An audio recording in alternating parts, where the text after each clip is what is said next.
कहानी की शुरुआत होती है भविष्य में, जहां इंसानों की जिंदगी पूरी तरह से मशीनों से चलती है। सभी लोग छोटे से छोटा काम करने के लिए भी टेक्नोलॉजी का सहारा लेते हैं। लेकिन फिर हम ग्रे नाम के एक आदमी को देखते हैं जो इस टेक्नोलॉजी की दुनिया से हटकर एक आम मैकेनिक का काम करता है। उसकी पत्नी आशा कोबाल्ट नाम की एक टेक कंपनी में काम करती थी। एक दिन एक गाड़ी को ठीक करने के बाद जब ग्रे उसकी डिलीवरी करने जा रहा था तो उसने आशा को भी अपने साथ चलने को कहा ताकि वापस आते समय वो आशा की गाड़ी में आ जाए। कुछ ही देर में वो दोनों समुद्र किनारे एक सुनसान जगह पर पहुंचे। थोड़ा अंदर जाने पर वो एक आलीशान घर तक आए जहां ग्रे का क्लाइंट एरॉन रहता था। एरॉन एक अरबपति टेक जीनियस था।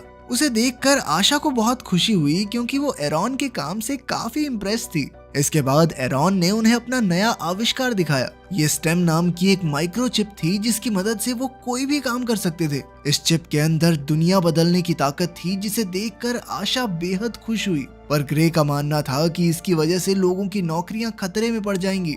बाद में जब वो घर लौट रहे थे तो ग्रे ने कहा कि ऐसे आविष्कार उसके जैसे लोगों का धंधा ठप करके रहेंगे। पर तभी ग्रे ने देखा कि उनकी गाड़ी तो कहीं और ही जा रही थी। ग्रे ने गाड़ी को मुड़ने की कमांड दी और खुद ब्रेक्स लगाने की कोशिश भी की, पर कोई फायदा नहीं हुआ। जल्द ही वो गुंडों के मोहल्ले में आ पहुंचे जहां उनकी गाड़ी की जोरदार टक्कर हो गई। तभी 4 आदमियों ने वहां आकर ग्रे और आशा को बाहर निकाला। उसी वक्त एक पुलिस ड्रोन पूरी घटना की रिकॉर्डिंग कर रहा था। वो गुंडे ग्रे और आशा को पीटने लगे तो ग्रे ने उन्हें पैसों का भी ऑफर दिया। पर तब फ्रिस्क नाम का एक गुंडा हंसने लगा। उसने आशा के पास जाकर उसके सीने में गोली मार दी। जब ग्रे ने उस पर हमला किया तो फ्रिस्क ने उसे भी गोली मार दी जिससे वो पूरी तरह पैरालाइज हो गया। इसके बाद गुंडे चले गए और ग्रे की आंखों के सामने आशा ने दम तोड़ दिया। इसके 3 महीने बाद हम देखते हैं कि ग्रे हॉस्पिटल में अब भी पैरालाइज था। उसकी माँ उसे व्हील चेयर में लेने आई और उसके घर पर उसकी मदद के लिए अलग अलग मशीन्स लगा दी गई। लेकिन आशा की मौत से ग्रे बहुत गहरे सदमे में था। बाद में ग्रे और उसकी माँ पुलिस स्टेशन में डिटेक्टिव कोर्टेज से मिले। ग्रे ने आशा के कातिलों के बारे में पूछा तो कोर्टेज ने कहा कि फिलहाल कोई सुराग नहीं मिला। ये सुनकर ग्रे को थोड़ा गुस्सा आ गया क्योंकि जो टेक्नोलॉजी लोगों के दांतों में लगी चिप्स को पढ़ सकती है वो कुछ गुंडों का पता नहीं लगा सकी। पर कोर्टेज ने बताया कि कातिलों ने अपने सिस्टम में बहुत सख्त सिक्योरिटी लगा रखी है जिस वजह से उन तक पहुंचना बेहद मुश्किल हो गया है। खैर बाद में जब ग्रे हॉस्पिटल में था तो एरॉन उससे मिलने आया। ग्रे की हालत देखकर एरॉन ने उसे अपने शरीर में स्टेम माइक्रोचिप लगवाने की सलाह दी ताकि वो फिर से चल फिर सके।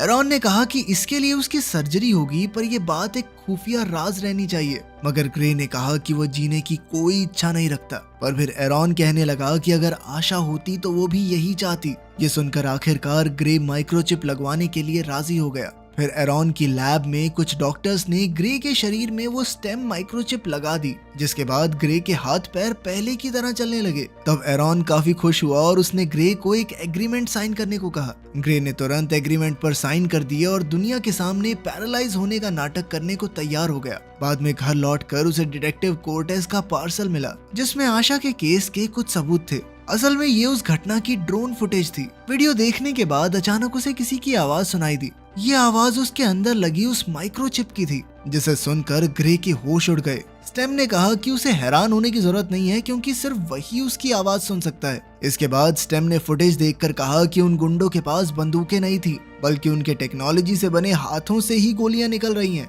फिर स्टेम को एक गुंडे के हाथ पर टैटू दिखा जो मिलिट्री बारकोड था। उसे स्कैन करके पता चला कि उस गुंडे का नाम सर्क था। अब ग्रे ने कोर्टेज को खबर देने की सोची पर स्टेम ने उसे रोककर कहा कि सिर्फ टैटू ठोस सबूत नहीं है। स्टेम ने कहा कि ग्रे को खुद सर्क के पास जाकर सच का पता लगाना चाहिए। जल्द ही ग्रे उसके घर पहुंच गया और उसने सर्क के लैपटॉप की छानबीन की जिसमें ओल्ड बोन्स नाम की एक बार का जिक्र बार बार हो रहा था। इसके अलावा उसे पता चला कि सर्क ने अपने शरीर में कई खतरनाक चिप्स लगवाकर खुद को एक एआई कातिल बना लिया था। लेकिन तभी सर्क ने घर पहुंचते ही ग्रे पर हमला कर दिया। ग्रे ने पूछा कि उसने आशा को क्यों मारा पर सर्क उसे बेरहमी से पीटता जा रहा था। आखिरकार ग्रे ने स्टेम से मदद मांगी तो स्टेम ने उसके शरीर पर काबू करके सर्क का मुकाबला किया और कुछ ही पलों में उसे जान से मार डाला। बाद में जब ग्रे को होश आया तो वो काफी घबरा गया लेकिन स्टेम ने उसे पुलिस के आने से पहले सारे सबूत मिटाने को कहा। बाद में जब एक डॉक्टर डिटेक्टिव कोर्टेज के साथ सर्क की लाश की जांच कर रहे थे तो उन्हें उसके शरीर में कई खतरनाक चिप्स और हाथ में बंदूक के इम्प्लांट्स मिले।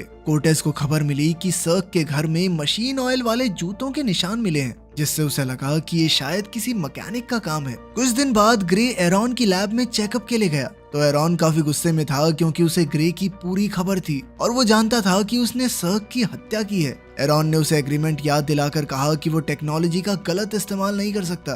तब ग्रे ने भी गुस्से में कहा कि हाँ तो तेरी चिप की बात मान के ही गया था मैं वहाँ पे। खैर एरॉन ने उसे सावधानी से इसका इस्तेमाल करने को कहा। उधर कोर्टेज ने सर्क के घर के बाहर की फुटेज देखी तो उसे व्हील चेयर में ग्रे दिखाई दिया। बाद में उसने ग्रे के घर जाकर उसे सर्क की मौत के बारे में बताया। कोर्टेज ने उससे पूछा कि वो कत्ल के वक्त क्या कर रहा था तो ग्रे ने कहा कि वो अपनी तरफ से छानबीन कर रहा था, लेकिन खून में उसका कोई हाथ नहीं है क्योंकि उसका तो पूरा शरीर पैरालाइज्ड है। आखिरकार कोर्टेज उसका यकीन करके वापस लौट गई। बाद में ग्रे ओल्ड बोन्स बार में गया और उसने सबको बताया कि कुछ महीने पहले उसकी पत्नी का कत्ल हो गया था। ग्रे ने कहा कि अगर किसी को भी कुछ मालूम है तो वो आगे आए। फिर ग्रे ने बताया कि सर्क नाम के गुंडे की मौत हो गई है तो टोलन नाम का एक आदमी उसे बाथरूम में ले गया। वहाँ उसके गुंडों ने ग्रे को व्हीलचेयर से गिराया और टोलन ने उसकी गर्दन पर चाकू रख दिया, पर ग्रे ने कहा कि वो तो सिर्फ अपनी पत्नी के कातिल तक पहुंचना चाहता है। टोलन ने कहा कि उस वक्त वो भी वहां मौजूद था। ये सुनकर ग्रे ने अपने शरीर का कंट्रोल स्टेम को दे दिया और अचानक उसने सभी गुंडों की धुलाई शुरू कर दी। फिर वो टोलन को पकड़कर उसका चेहरा काटने लगा, लेकिन तभी टोलन ने खुलासा किया कि फिस्क नाम के एक आदमी ने उन्हें आशा को मारने के लिए पैसे दिए थे। तभी अचानक स्टेम ने ग्रे को बताया कि एरॉन स्टेम का सिस्टम बंद करने की कोशिश कर रहा है, जिससे ग्रे फिर से पैरालाइज हो जाएगा। फिर स्टेम ग्रे को जेमी नाम के एक हैकर के पास ले गई। वहीं बार में फिस्क और उसके गुंडों ने देखा कि टोलन की मौत हो गई थी। फिस्क ने टोलन की आंखें स्कैन करके हत्यारे का पता लगाया। उधर ग्रे ने जेमी के पास जाकर उसे स्टेम का इनपुट गार्ड निकालने को कहा। इनपुट गार्ड स्टेम का वो प्रोग्राम था जो स्टेम को अपनी मर्जी से कुछ भी करने से रोकता था। इसे निकालते ही एरॉन बाहर से स्टेम को कंट्रोल नहीं कर पाएगा। जल्द ही जेमी ने इनपुट गार्ड निकाल दिया और अब सिस्टम को फिर से शुरू होने में थोड़ा वक्त लगेगा। तभी जेमी ने देखा कि फिस्क और उसके गुंडे उनकी ही तरफ आ रहे थे और वो तुरंत ही घर से भाग निकली। जल्द ही फिस्क के गुंडों ने ग्रे को घेर लिया और तभी एरॉन की सिक्योरिटी टीम भी वहां आ गई, लेकिन ऐन वक्त पर स्टेम फिर से एक्टिवेट हो गई और ग्रे भागकर छत पर पहुंच गया। जल्द ही एक गुंडे ने उस पर हमला कर दिया तो ग्रे ने उसी के हाथ की बंदूक से उसे मार गिराया। इसके बाद वो खून से लथपथ अपने घर पहुंचा तो उसकी माँ उसे चलते हुए देखकर हैरान रह गई। आखिरकार उसने उन्हें स्टेम की सच्चाई बताकर इस बात को राज रखने को कहा। जल्द ही डिटेक्टिव कोर्टेज ने वहां आकर कहा कि उसे बार में ग्रे की व्हील चेयर मिली जहां कई सारे लोगों की हत्या हुई है। तब ग्रे ने फिर से झूठी कहानी सुनाकर कहा कि वो किसी का पीछा करते हुए बार में गया था और वहां गुंडों ने उस पर हमला कर दिया, जिसके बाद वो एक टैक्सी से लिफ्ट लेकर घर तक पहुंचा। लेकिन कोर्टेज को अब उस पर शक हो गया था, इसीलिए वो ग्रे के कोट में माइक्रोफोन चिपकाकर वापस आ गई। बाद में ग्रे ने कहा कि वो और लोगों की जान नहीं लेना चाहता, लेकिन स्टेम ने कहा कि उसे फिस्क को मारना ही होगा। ग्रे ने जब मना किया तो स्टेम ने कहा कि अब उसे ग्रे के शरीर पर काबू करने के लिए उसकी इजाजत की जरूरत नहीं है। असल में इनपुट गार्ड निकालने की वजह से अब स्टेम अपनी मर्जी से कुछ भी कर सकती थी।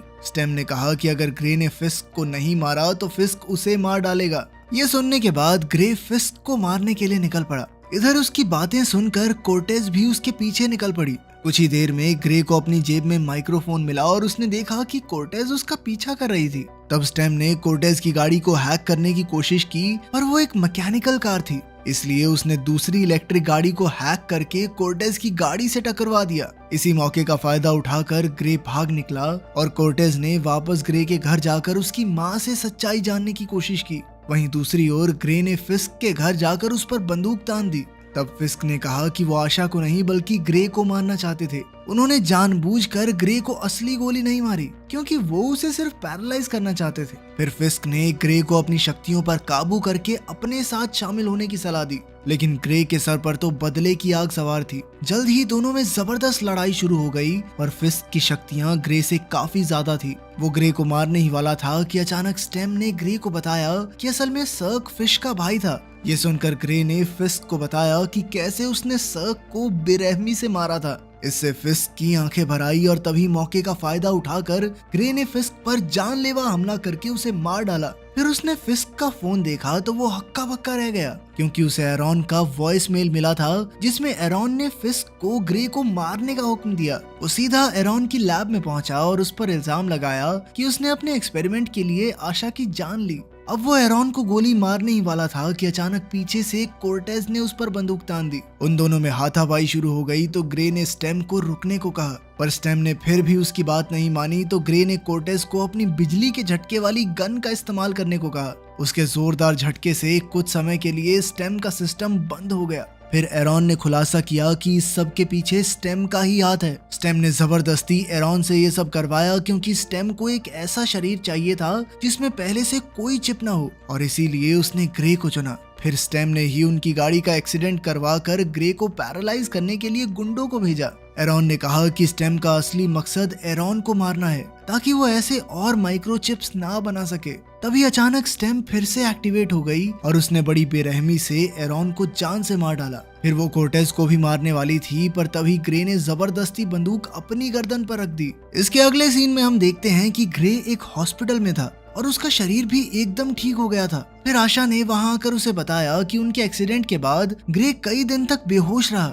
ग्रे को यकीन नहीं हुआ, पर तभी उन्होंने एक दूसरे को चूम लिया। तभी हम फिर से एरॉन की लैब देखते हैं जहां कोर्टेज ने ग्रे को बंदूक नीचे करने को कहा, पर स्टेम ने कहा कि अब कोई ग्रे व्रे नहीं रहता इस शरीर में। स्टेम ने खुलासा किया कि अब उसका दिमाग एक नकली दुनिया में कैद हो गया है जहां वो अपनी पत्नी के साथ बिल्कुल खुश है। अब ग्रे के शरीर पर सिर्फ स्टेम का काबू है क्योंकि उसका दिमाग तो दूसरी दुनिया में कैद था। ये कहकर स्टेम ने कोर्टेज को गोली मार दी और फिर आराम से वहां से बाहर आ गया। वहीं दूसरी ओर ग्रे अपने दिमाग की बनाई हुई नकली दुनिया में अपनी पत्नी के साथ बेहद खुश था। अगर वीडियो पसंद आई तो लाइक कर देना, चैनल को सब्सक्राइब कर देना। मिलते हैं अगली वीडियो में।